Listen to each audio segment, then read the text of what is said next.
Turkish President Recep Tayyip Erdoğan has intensified diplomatic outreach in the face of escalating hostilities between Iran and Israel, holding a series of high-level phone calls with regional and international leaders to urge restraint and emphasize diplomacy.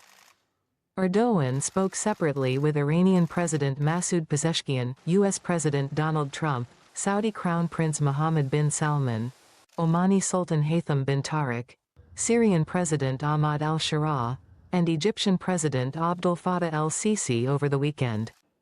In his conversation with Iran's president, Erdoğan condemned the Israeli strikes on Iranian military and nuclear sites, calling them violations of international law.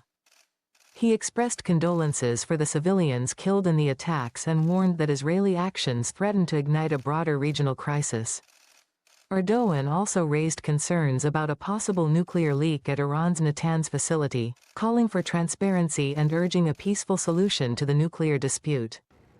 In a separate call with Trump, Erdoğan welcomed the American leader's recent comments suggesting the conflict could be resolved through a negotiated settlement.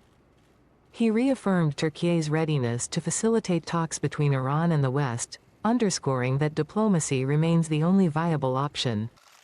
Erdoğan also stressed the humanitarian dimension of the crisis in conversations with Arab leaders, warning that the spiraling violence risks overshadowing the ongoing humanitarian catastrophe in Gaza. During his call with Saudi Crown Prince Mohammed bin Salman, Erdoğan said Israel's actions under Prime Minister Benjamin Netanyahu's government pose the greatest threat to regional stability. He also criticized the international community's silence on Israel's policies, which he described as occupation and genocide. Erdoğan also chaired a top-level security meeting in Ankara to discuss Turkey's preparedness for any potential fallout from the Israel-Iran confrontation.